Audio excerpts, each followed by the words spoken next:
Welcome back to .NET Rocks. This is Carl Franklin.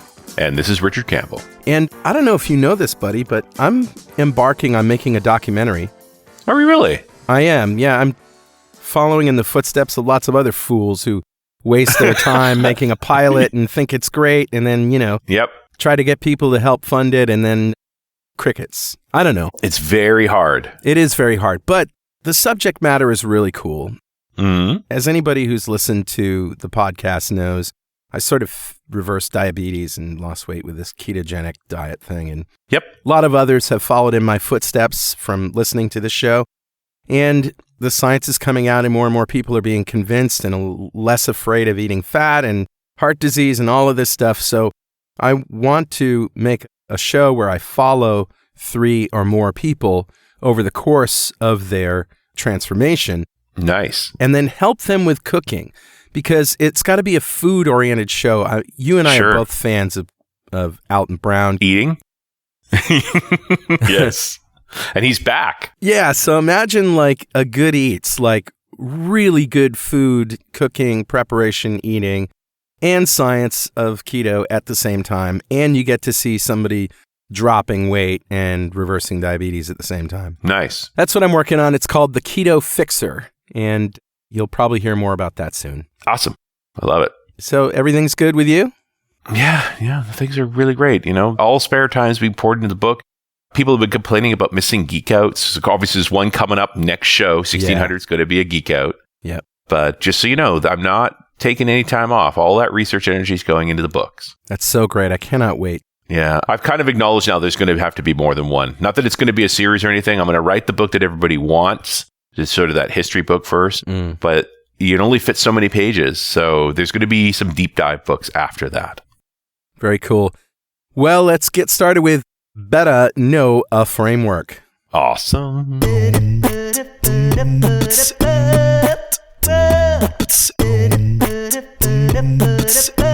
right, man, what do you got?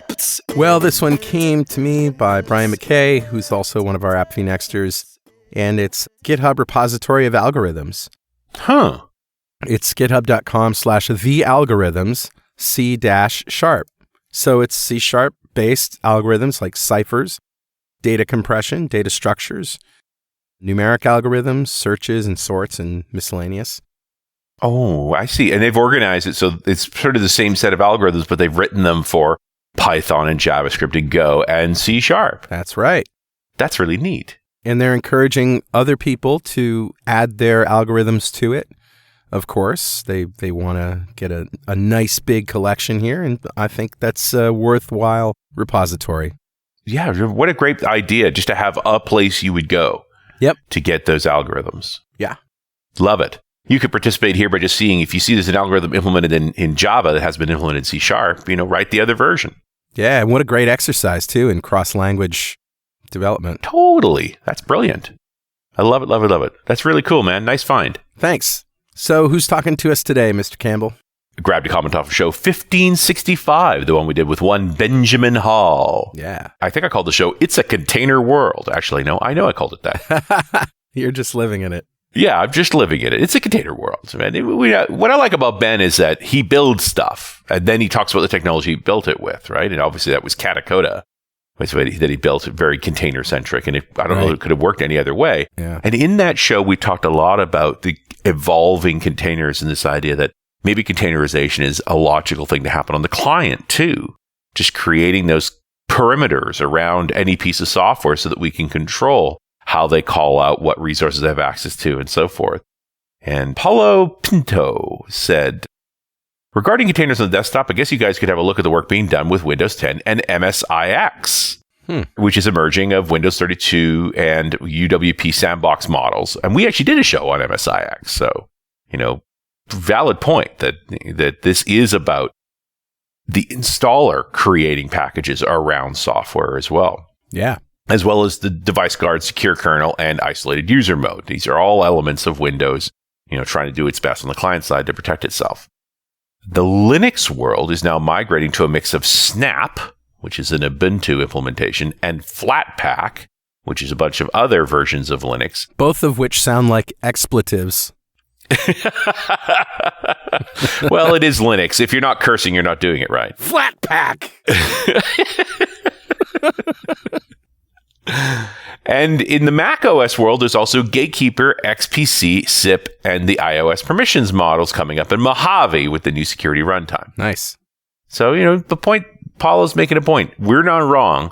All of these different platforms are all pursuing this containerization concepts, although maybe coming at it from a different angle, but different ways to sort of put wrappers around software so that we know declaratively what privileges they need.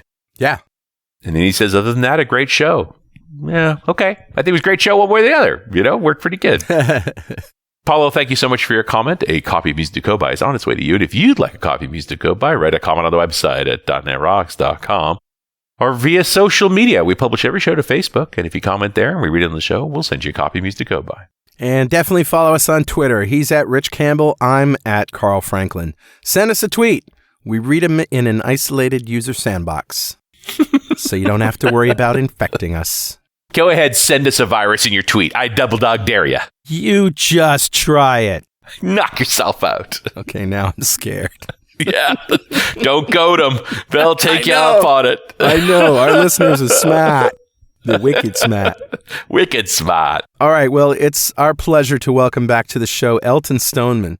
He's a Pluralsight author and Microsoft Azure MVP, and he works for Docker. He's been architecting and delivering successful solutions with Microsoft technology since 2002, and most recently, APIs and big data implementations in Azure and distributed systems with Docker. He tweets at Elton Stoneman, blogs regularly, and his most popular Pluralsight courses cover message queue fundamentals in .NET and modernizing .NET apps with Docker. Welcome, Elton. Hey, good to be back, guys. Wow, that sounds great. Yeah. Yeah. I'd employ that guy. Sure.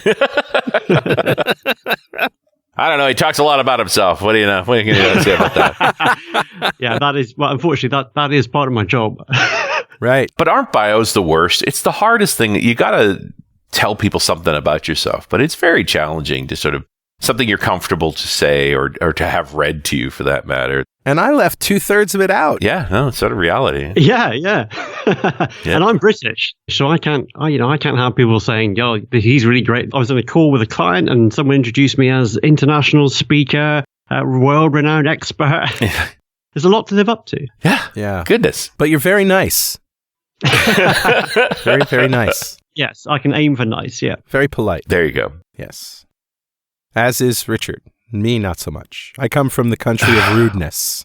I am from British Columbia, so we got our tie in there.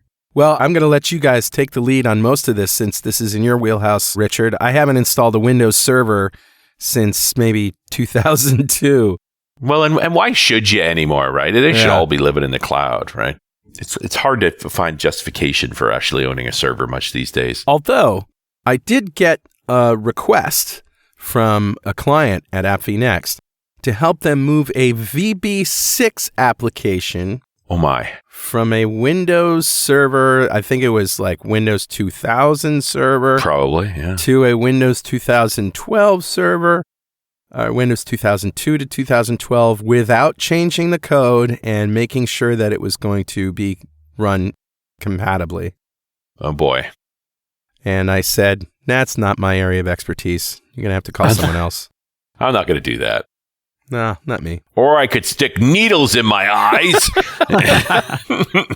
Well, that is the sort of stuff we get all the time. Not, VB6, yes, sometimes.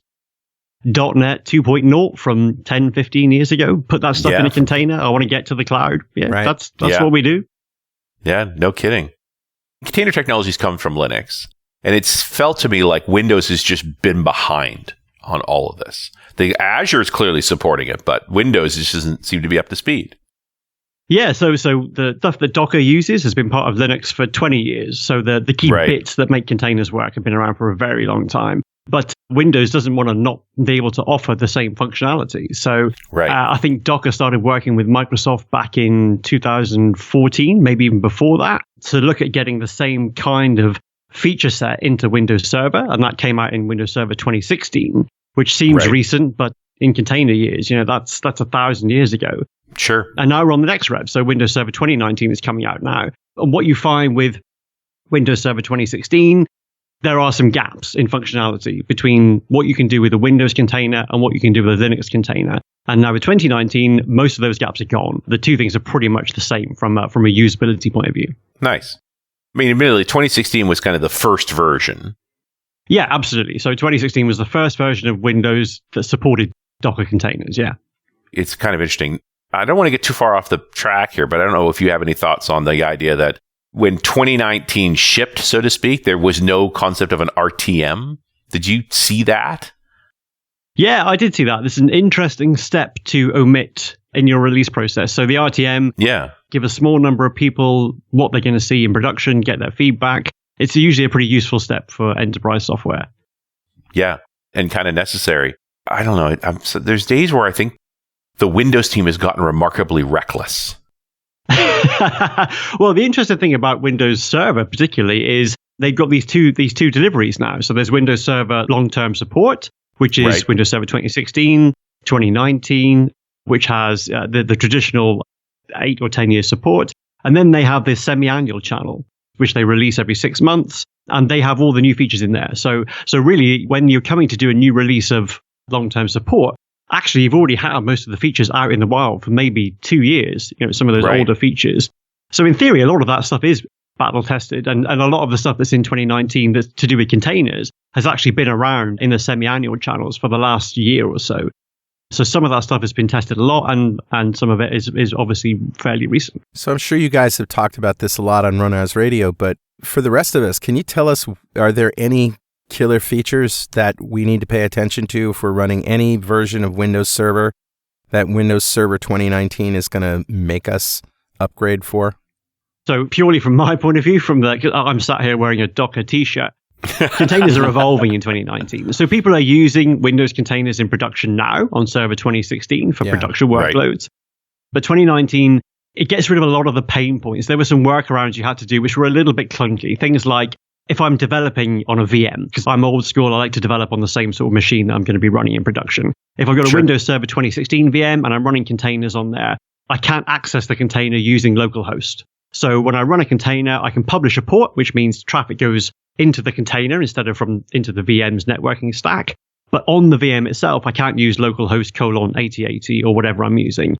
That's just a limitation of the Windows networking stack. And there are a few more things around there. So if you think about the Linux networking stack is this huge thing that's evolved over the decades to deal with all these use cases. And the Windows networking stack was a much smaller set of functionality. Now, Docker used a lot of the Linux networking and just assumed it was always going to be there. And what they've done in Windows Server 2019 is bring some of that functionality into the Windows networking layer. So things like localhost now works, things like when you're running in a cluster, Docker can automatically load balance requests that are coming in between containers. That works on Windows now. And things like being able to access the Docker API. So when you're running Docker commands, Docker container run and Docker image build, your command line is talking to the API that's running in the background as a Windows service. Historically, if you wanted to be able to talk to a remote Windows server Docker API, so I want to talk to my CI server or whatever, I had to expose the API over TCP IP. I had to protect it all with a TLS certificate. It's all doable, but it's clunky.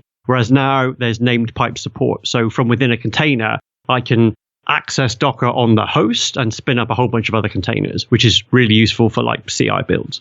Nice. Now, we're in an interesting window at this particular moment because we're recording the show on October 22nd. And of course, the GA of Windows Server 2019 was October 2nd, right after Ignite. But on October 12th, they paused the release of 2019 along with Windows 10 1809 release because there were complaints. There were some problems. And at this point, while we're recording this, that pause is still going on. So you can't actually get the bits if you wanted to. Yeah. Presumably, by the time we publish, this will be resolved. Yeah, absolutely. So people of the future who are listening now, this is all, you can ignore all this because it's all done and dusted. But right now, it's very difficult if you're writing blog posts or trying to update your book for the latest version of Windows because you can't get everything that's out there. And actually, what happened was, as far as I know, the only scenario where it was a problem is when you were upgrading, you're doing an in-place upgrade from 2016 to 2019, and there was a risk of data loss under some very specific circumstances. Now, I never do any of that stuff because I just spin up a new VM and I do my stuff and then shut it down. So luckily, I downloaded all the bits as soon as they released, and I've got a local cache, so I can do all this stuff, but no one else can yet. Yeah, okay. And that's good. And just to be clear, like, there was no actual file loss. It was a problem with the GNOME folder redirection. So the files are still there. It's just that you'd imagine somebody upgrading Windows 10 to 1809, and then when they fire it up and it's all there, their documents folder's empty. Nice. Yeah, it's not a nice thing to see. And the reality is it's literally in a different folder and it's pointing to the wrong place. But why? And it just terrorized a certain section of updaters. It's not everybody was affected by this. Seems to be no evidence of files actually being lost yet. But boy, it's like, dudes, like, what are you doing? Like, God, this shouldn't be that hard. I like that we're getting lots more updates and moving along. And heck, we should be going faster, but stop breaking things. Yeah, right. That's all I ask. It's a little thing. Anyway, that's the only time I want to bring it up for this show, because I'm really excited this idea of containers existing in a more sophisticated way in the Windows space. And that we're going to presume that this will be true while the show is out in the wild and from thereafter. All right. So, we talked about the local host issue. Is there other key features that 2019 brings to the table for containers? Yeah, absolutely. So I've been blogging about this, and I can send you guys the links to put on the show afterwards. We'll include them. There's always been a little mismatch between things you could do in Linux and things you could do in Windows that don't affect the ordinary running of containers, but do affect certain ways that you want to do things. And volumes is another one. So when you're running software in containers, the data inside the container. So if I run a Windows container, inside the Windows container, I've got a C drive. All my stuff's in folders on the C drive. But that C drive, the file system of the container, has the same life cycle as the container. So if I'm running my app in a container and I'm ready to do an update, so the way I do an update in container world, I don't connect to the container and run Windows Update, because obviously I might risk losing some files. Not that would ever happen. That never happens. No, absolutely. What I do instead is I build a completely new package, a new Docker image with my application. Right. And that will have the latest Windows updates. It'll have a new update of my software, whatever it is I'm doing. And then I throw away the existing container and I run a new one from the new image. It's all automated. It's all really easy to put in a CI/CD pipeline. And this is really the philosophy of containers as a whole, right? You don't update an existing instance of anything. You just make a new instance with the new versions. Your container's meant to be throwaway. Yeah. It'll last as long as you want it to. You can run it for months and months and months. But when you come to do something to it, you're not going to nurture it. You're not going to connect to it and update things. You just throw it away and replace it. It's not a pet. It's cattle. Make burgers. Absolutely. Yeah. Yep. That's exactly right. That's a good one. But the trouble with that is, of course, when you replace it, then any state that your application was writing to the C drive is gone forever, because that container's gone. Right. So what you do instead is there's this other concept called Docker volumes. And a volume is just an abstraction of a piece of storage. So it could be a folder on a RAID array on my server, or if I'm in a data center, it could be a storage appliance. Or if I'm in the cloud, it could be a cloud service like Azure Files. Each of them can be used as the source of this Docker volume. But it's a place for stateful storage that will persist. Exactly. Okay. It has a life cycle outside of the container life cycle. Nice. So I run my container, I attach the storage, I do whatever I do in my container. When I'm ready to replace it, the new container I attach to the existing storage. So all the state gets persisted. It's a really nice thing. So everyone kind of uses it for anything stateful that you're putting in a container. And there were some quirks around that with Windows in Windows Server 2016. The main one being that inside the container, your volume got surfaced as a symlink directory. Okay. So inside my container, I have a folder called C:\data, but actually that's a symlink that's pointing to somewhere outside of the container. And the way that was implemented in 2016 is there's a horrible symlink to a non-existent path, which starts with \\, container map directories, \GUID. It's an internal detail. You shouldn't have to worry about it. Sounds very Microsoft-ish. Yeah. But the problem is certain application platforms, notably Java and Go and a few others, they see the directory, C:\data, they see it's a symlink, and they try to resolve the symlink so they can cut out a step in writing the files and go directly to the target. Right. And then they see this // question mark, / whatever, and they just bomb out. Right. So that used to be, 2016 had this kind of clunky way of doing things. There was a workaround. So inside your Docker file, you would create your volume, C:\data, and then you would run a DOS command inside your Docker file to surface that as G:, or whatever drive letter you want. And then inside your application, you write to G:. And it's a nasty, hacky workaround, but it's fine. But you don't have to do that anymore in 2019. Yeah, it's tolerable for a V1, and that's what it was. Yeah, absolutely. Yeah. Once you know what to do, it's fine, but you're probably going to bang your head against the wall for a weekend trying to get to the point of knowing what's wrong. And now in 2019, that's just gone. So now in 2019, when I'm inside the container, if I look at C:\data, it just appears as a directory. And then Windows takes care of the fact that really it exists somewhere else, which could be Azure files or, migrating or whatever. A couple of little things like that. They just make life easier.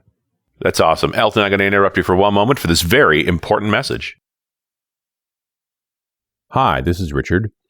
The Dev Intersection Fall Show this year will be December 3rd to 6th in Las Vegas at the MGM Grand Hotel. The lineup is awesome. Scott Guthrie, Scott Hanselman, Scott Hunter, yes, all the Scotts. But also a ton of great industry speakers and some insight on what's coming up in the world of .NET. Core 3 is bringing client technology like WinForms and WPF into play. Could it be time to migrate your existing desktop apps to this new technology? Come learn more at Dev Intersection, December 3rd to 6th in Las Vegas at the MGM Grand. Go to devintersection.com to register and use the code .NETROCKS to get a discount. And we're back. Richard Campbell, Carl Franklin. It's .NET Rocks. We're talking to Elton Stoneman about the new container support, the Docker container support inside of Server 2019. And I want to keep running down the stack because I think these are important features that just were challenges. Next up, after the better volume support. Also, should point out that this is not just Windows Server 2019. So the core of this, as you mentioned earlier, is the Windows OS 1809 update. So this stuff will all be rolling into Windows 10 as soon as you get that update. So as a dev running containers on my local machine, I get these features too. Absolutely. And one thing that you get in as a dev, which you don't get in Windows Server, when you get the 1809 update and the next release of Docker Desktop, so Docker Desktop is the thing that you run on Windows 10 that gives you the little whale icon. Right now, when you're running Windows containers, they're running in Hyper-V isolation. So although it's a container, there's an additional boundary around it, which is Hyper-V. It's not a full VM, but there's this extra layer in between your container and your host. What that actually means is if you go on to Windows Server and you run a container that's running an ASP.NET website, if you look at the task list on the server, you will see W3WP, the ASP.NET IIS host, from the container. So on the host, you can see all the container processes because they're actually running natively on the host. So inside the container, I think I've got my own server with my own file system and registry and IP address and host name and everything else. But actually, my processes are running directly on the server. Okay. On Windows 10, if you run the same Docker container run command with the same image, you won't see the container processes in your Windows 10 task list because they've got this extra barrier around them. Now, Hyper-V isolation is a feature that is for hostile workloads. So things like if I'm letting people bring their own code and run them on my server, I can use Hyper-V isolation. Stuff that I'm not trusting. And that's how it was presented to me. When you said we were going to use the Hyper-V mode, I'm like, wasn't that for the hostile stuff?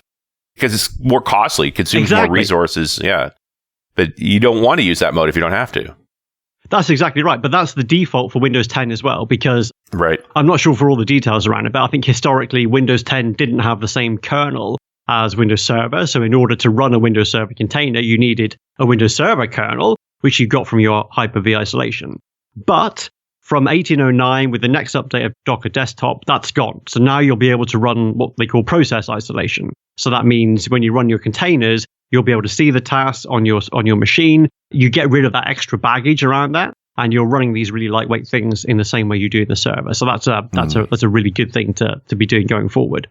Yeah, I'm glad that's finally there. It's one of those things that just sort of made containers an inferior product on the Windows space. Absolutely.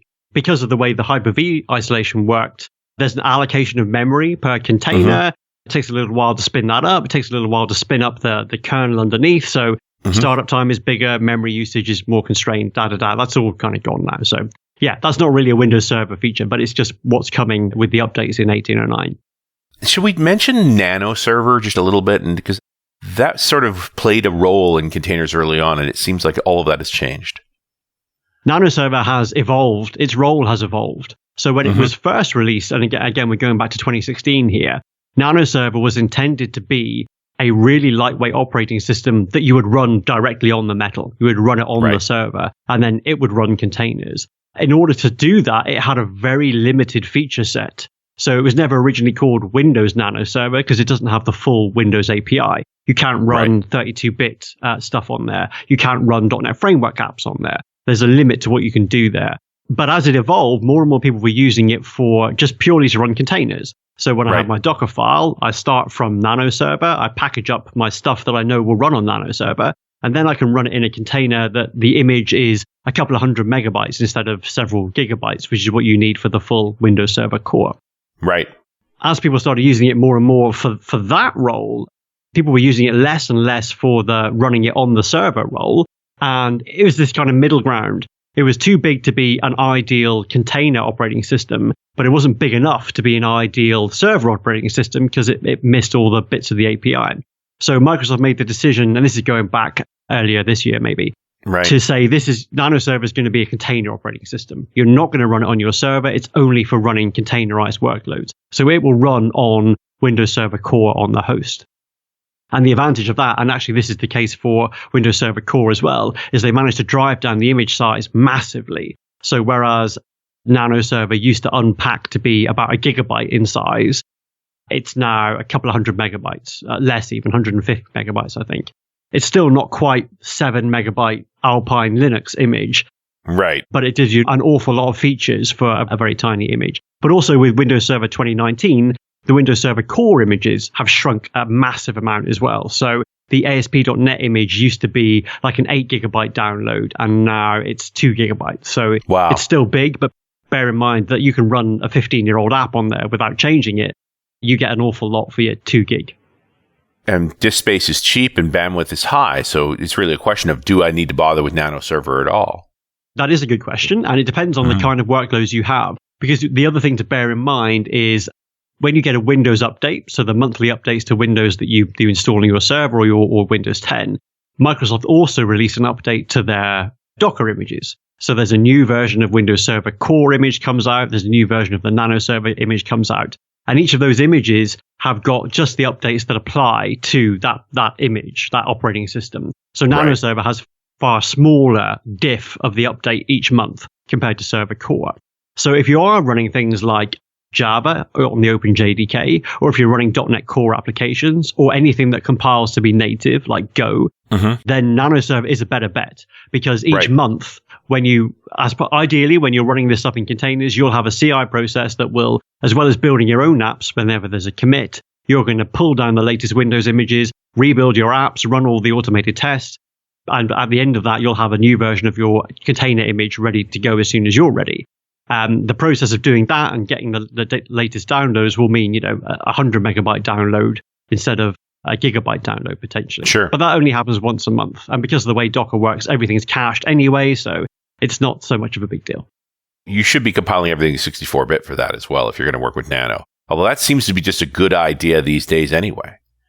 Yeah. Nano does enforce you to do certain things which are kind of best practice nowadays. So you're going to use a small modern application platform like .NET Core that doesn't come with all the baggage of the history of .NET Framework, which will fill several books, as you know. Well, it's also just the security aspects to it, too. The drivers are better. Like, there's a bunch of things now that make 64-bit. Like, you're cutting away a whole bunch of surface area of risk when you run in that mode. And the neat thing I always liked about Nano was you're going to find out if you really, really are running all 64-bit, because often we don't even realize that there's some DLL that was still compiled 32 and it thunks down to it automatically in a mixed mode machine. And Nano won't do that. It'll just go, boop, sorry. And you pretty quickly figure out what's really 64 all the way through. Exactly. Yeah. And that surface area point is a really good point. So as soon as you release your software to the wild, there are countless bots trying to attack you day in, day out. So the less stuff you have running in your container, the smaller the surface area, the lower the risk. So for Nano Server now in 2019, there's no PowerShell. So PowerShell was part of the previous release. But then the idea being, why do we need PowerShell for something that's just going to run in a container that will potentially run hundreds of replicas of that container across my cluster with dozens of machines? I don't need PowerShell because if there's an issue with a particular container, actually the cluster is just going to take care of it. It'll kill that container and start up a replacement. I'm never going to need to connect to it and debug unless there's a serious problem, in which case I'm probably going to just recreate that problem in a development environment. In a test environment, yeah. He wouldn't do it in production, so it's just not necessary. Exactly. So PowerShell has this extra surface area of potential security flaws and potential things that need to be updated. So they just cut that out of Nano Server and said, you don't need any of that stuff in there now. So when you're building your Docker images for Nano Server, the pattern now is to use multi-stage Docker files. So a Docker file that starts from Windows Server core and does whatever you need to do from the internet if you've got dependencies, or it does the build if you're building from an SDK. And then that you can have PowerShell to do all your stuff in there. And then the second stage of the image, the final packaging, you start from Nano Server and you just copy everything from the first image. So you don't need PowerShell to actually build up your application. You're going to do that in a multi-stage Docker file. Awesome. And Elton, hold that thought right there because Richard, guess what time it is? Must be that happy time again. You got it. It's time to prepare for Thanksgiving by stuffing a bunch of bread and vegetable apps, nano size, of course, into the turkey container and hope it doesn't go to sleep during the Macy's parade. I'm more concerned about it being 160 degrees inside of all that stuff, but okay. It's really funny how this kind of humor is lost on the Canadian and the Brits. Well, I had Thanksgiving at the beginning of October, right? My Thanksgiving's already come and gone. Right. Well, as many people outside America may or may not know, Thanksgiving is basically where we eat everything in sight, followed by a nap, and the Macy's Thanksgiving Day Parade is in there somewhere. Well, anyway, it's time to give away a $200 Amazon gift card, compliments of Progress Telerik, to one lucky member of the .NET Rocks fan club. But first, let me tell you about the most comprehensive developer toolkit for building modern apps on the market today. With more than 1,100 Telerik.NET and Kendo UI JavaScript components and controls, you can easily build modern, high-performant web, mobile, and desktop apps, as well as chatbots. The toolset also includes reporting solutions, automated testing, and productivity tools, and comes with a range of support options. And new this year is a free online training program for all license holders. With this, alongside thousands of demos with source code, comprehensive docs, and a full assortment of Visual Studio templates, you'll be up and running with the Progress Telerik and Kendo UI tools in no time. Download a free 30-day trial today at telerik.com/download, and also please consider supporting .NET Rocks by making a monthly pledge at patreon.netrocks.com. All right, buddy. Who's our winner? Today's winner is Ian Partington. Oh, congratulations, Ian. Yeah, congratulations to Ian. And he just won a $200 Amazon gift card from Progress Telerik just for being a member of the .NET Rocks fan club. And if you'd like to be a member, go to .NETRocks.com, click on the big Get Free Stuff button, answer a few questions, and you're in the club.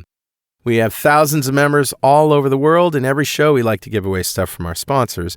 And every December we give away a $5,000 technology shopping spree coming up here in a few days. It's close. To one lucky member of the .NET Rocks fan club, but you got to sign up if you want a chance to win. And we also like to ask our guests, Elton, if you had $5,000 US to spend on technology today, what would you buy? Well, now that's an interesting one. So I've been in the process of moving house for the last 4 months nearly. So I don't know what it's like in the US or in Canada, but in the UK, you get yourself in this terrible position where I want to buy someone's house. I've got to sell my house for that to happen. So then someone wants to buy my house and they've got to sell their house. So you have this chain of transactions and we're in the middle of a chain of 9. So we started this process months ago and we still haven't actually moved. So I think I would invest the whole thing in some sort of AI to just make all the legal process go away. So I can just click a button like on eBay and say, that's my house there. Thank you. Nice. I like that. Yeah, that's a good challenge, actually, to try and make that simpler. So having bought a few places in Canada, they have their problems, but I don't find it that arduous.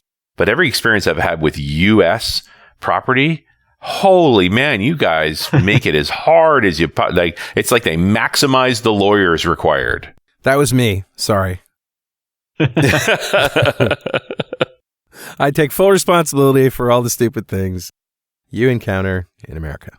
I don't think any of that's true, but okay.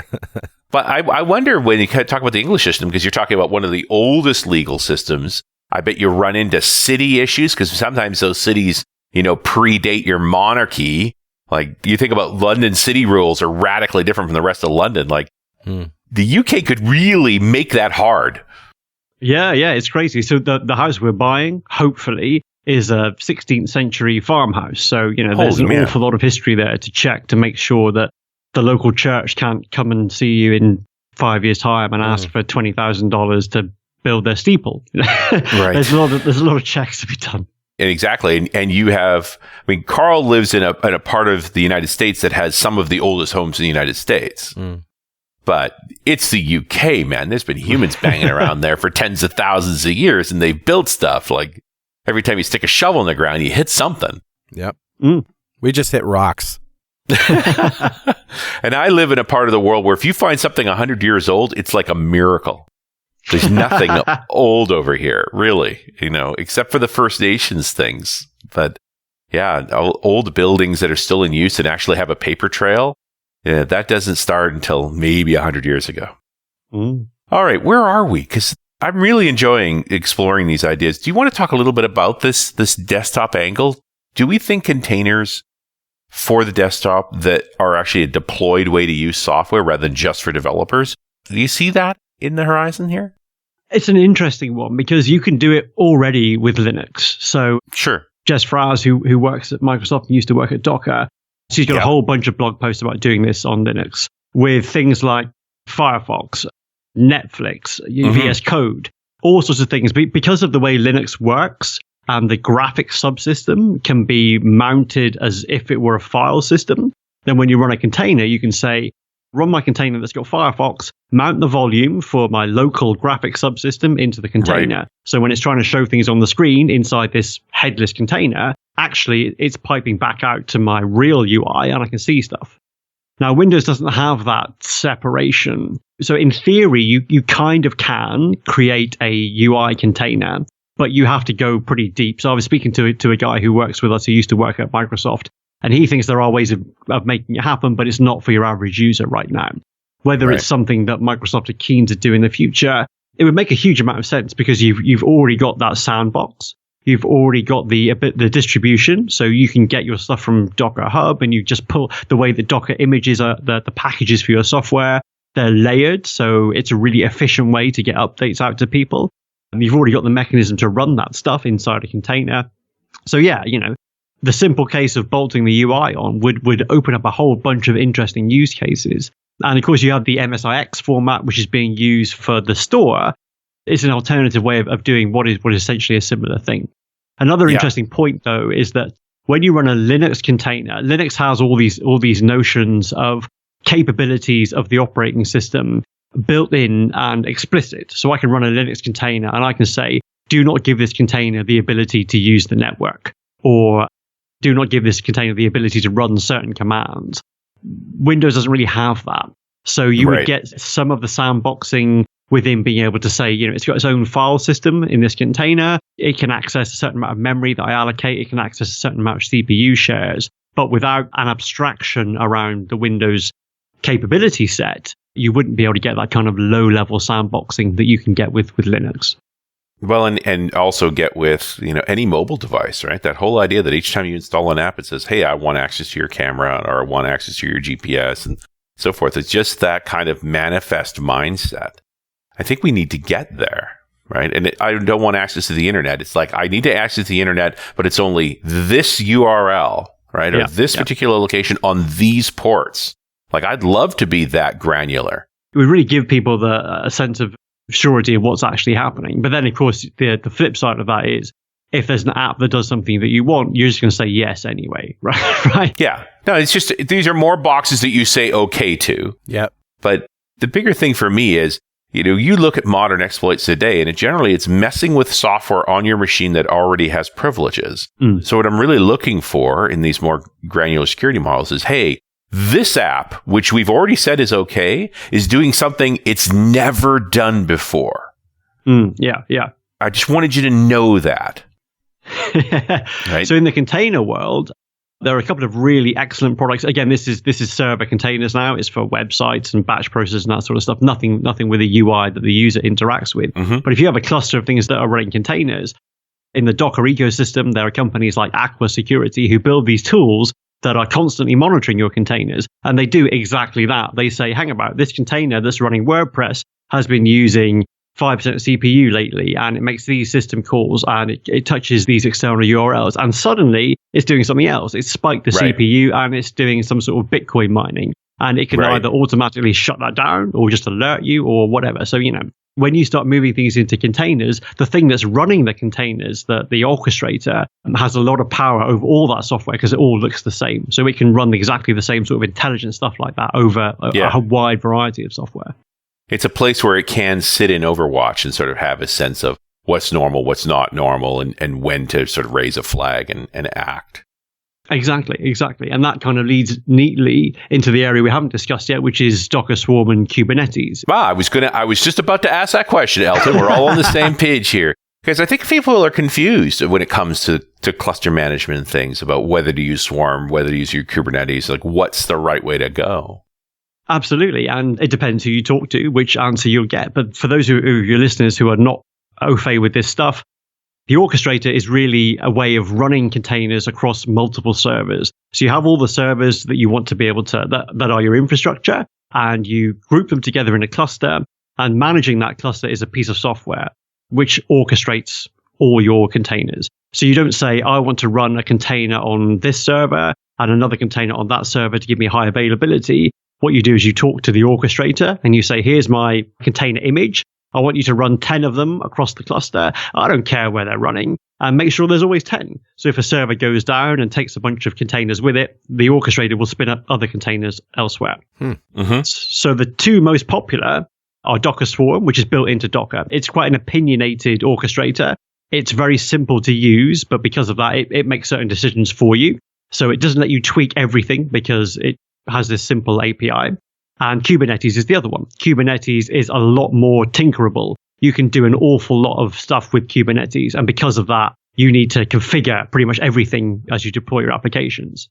They're both perfectly usable. They both run Docker containers. So ultimately, you can take the exact same application, a distributed app that runs across several different containers. You can write an application manifest to run it on Docker Swarm. You're going to use Docker Compose to do that. Or you can write an application manifest to run it on Kubernetes. You'll write a Kubernetes YAML file. You'll use the same Docker images. So you can try the same app without having to rebuild it or recompile it or anything like that.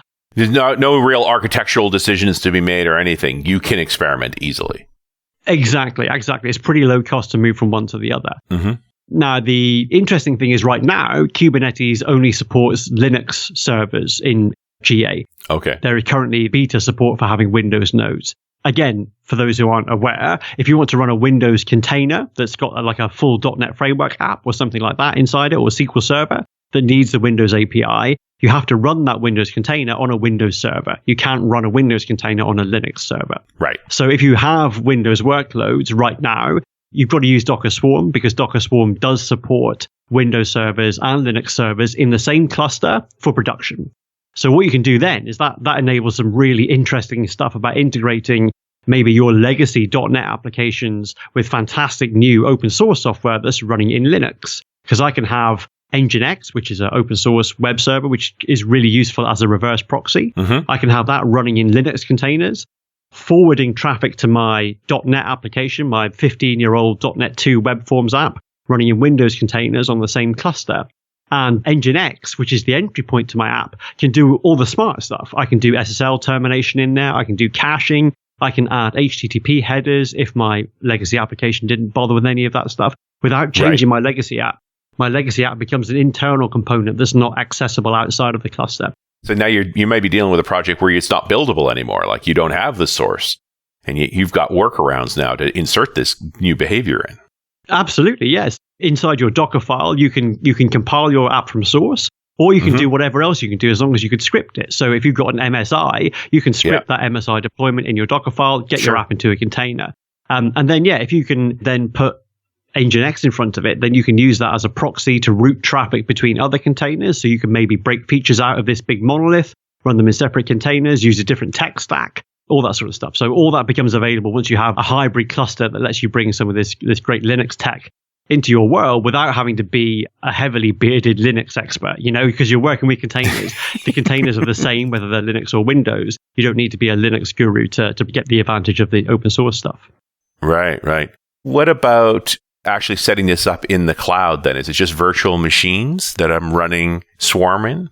Yeah, so right now, there are two things you can do. You can spin up a whole Docker infrastructure with a bunch of Terraform scripts that we provide, but most of the cloud providers have a managed Kubernetes service. So at the moment, if you want to run this in the cloud and you've got Windows workloads, you're going to need to use Swarm. You're going to either spin up VMs yourself and manage them, but in the future, you'll be able to use a managed Kubernetes service. So Windows Server 2019 is likely to be the minimum server version that will support Kubernetes in production.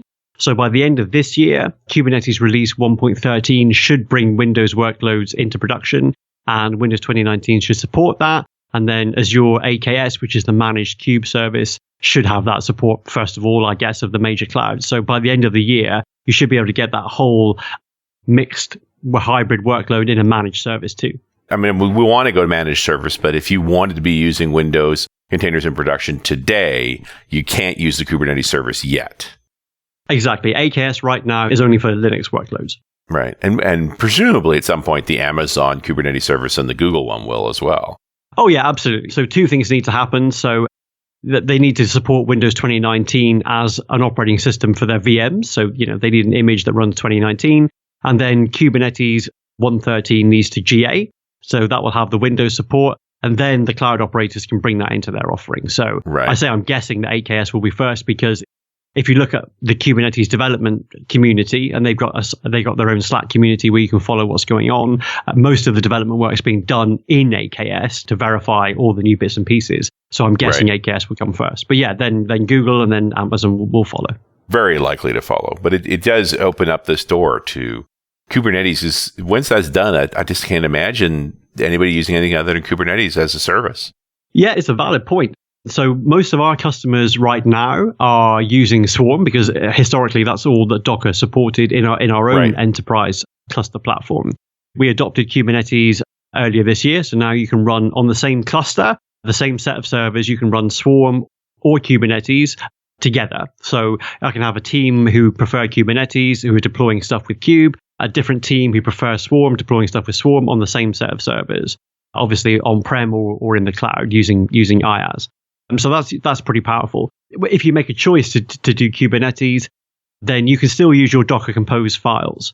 So Docker Compose is the application definition language that says, I have a web server that uses this Docker image, and I have a proxy that uses this Docker image, and I'm running a message queue with this image, all that sort of stuff.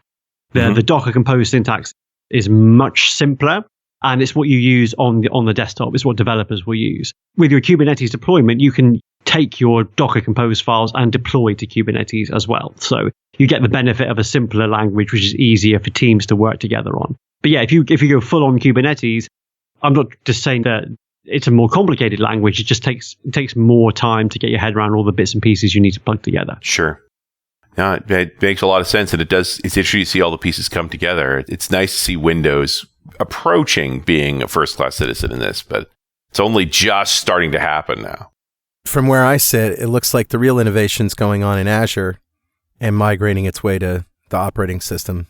That's an interesting point. Actually, a lot of the networking stuff that went into Windows Server to support Kubernetes and to support the bits we have in Swarm came from Azure. So the Azure networking guys, as I understand it, were working on the operating system and bringing in the knowledge and the code they had to run their Linux workloads in Azure and bringing some of that stuff into the server operating system. So yeah.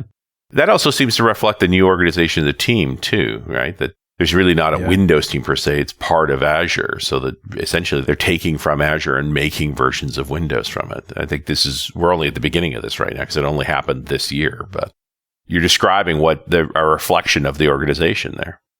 Yeah, absolutely. I think that's it's interesting to see where this stuff goes, because some of the organizations we work with, they've got legacy .NET workloads. They want to move to the cloud, so the easiest way is to put it in a container, run it in Docker up in the cloud. Yeah. Others are looking at their workloads and saying, well, we've got a lot of .NET stuff. Actually, our short term is to just run these monoliths as is in containers in the cloud or on our new infrastructure. Longer term, our plan is to rewrite them as .NET Core, and then we're just going to do some performance comparisons, and we're going to look at the long-term cost of ownership of running these things in Windows containers compared to Linux containers. And because it's exactly the same code base and exactly the same tool set, so I'm using Docker to build these images and to run the software, I can do really, really good comparisons. And the likelihood is you'll find out that Linux versions run faster, the server operating system needs fewer updates, and runs leaner and is cheaper to run. So, longer term, if you have the appetite to move to Linux, there are going to be benefits there. There could be some benefits there, yeah.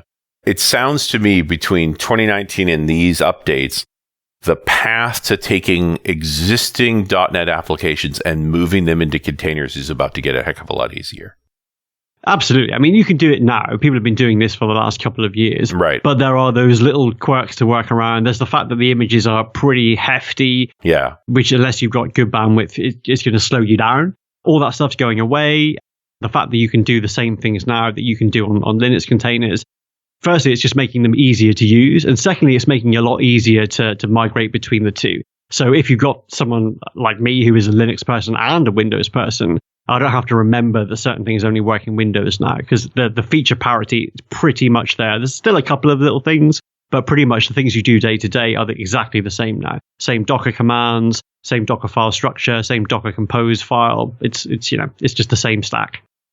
Interesting. Awesome. So, Elton, what's in your inbox? What's next for you? I am not an inbox zero person. The title of my inbox window at the moment says there are 56,620 emails. I think I got you beat. Oh my goodness. Yeah.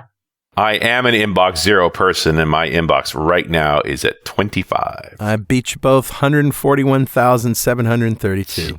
Nice. Yeah. So I'm right in the middle. There you go. I go to my board instead, my whiteboard. I've got 3 things for Q4. So I run a Windows workshop at various conferences, including DockerCon, which is our Docker conference, which is basically it's a modernization story. So it's that whole thing of taking my existing .NET 3.5 or 2.0 or whatever application, how I can bring that and run it in Docker, and how I can then break apart the monolith and modernize the architecture by running features in different containers and all that sort of stuff. I've got to update that to Windows 2019 because that will solve some of the quirks that I've been talking about on the show. Secondly, I've got another Pluralsight course coming out, so I need to write that and record it. That's going to be about Docker storage, which is going to be pretty cool. And the third thing is my book, which is Docker on Windows. I'm doing the 2nd edition. Again, it's all about updating it to Windows Server 2019. This makes the whole show sound like it was a plug for my stuff, which is not the intention. Not true at all, but it's like we're asking you where to learn more, and you've got a book coming. That's awesome, dude. Thank you. That is good. Yeah. And then, I'm blogging about this stuff kind of all the way. So the first edition of the book was all about Windows Server 2016, but all the Docker files that I did in the book, there's code samples. I've blogged about each of those. So you don't need to go and buy the book. You can just read my blog and you can get most of the content there. Wow, that's awesome. I really enjoyed listening to you guys have this conversation. It's No, I'm serious. It's just not something that I deal with on a day-to-day basis. So I appreciate the perspective. And I'm sure everybody else did too. Thanks very much, Elton. Oh, you're welcome. Thanks for having me again, and I hope to come back in soon. Anytime. You bet. And we'll see you next time on .NET Rocks.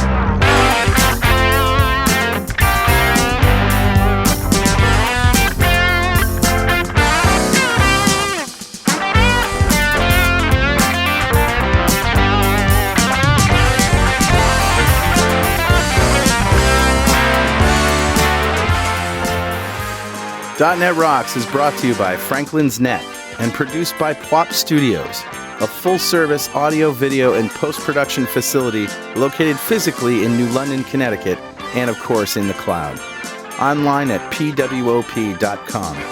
Visit our website at dotnetrocks.com for RSS feeds, downloads, mobile apps, comments, and access to the full archives going back to show number 1, recorded in September 2002. And make sure you check out our sponsors. They keep us in business. Now go write some code. See you next time. Got a transmitter banned by the FCC. Yes, I'm a toy boy. Life is hard.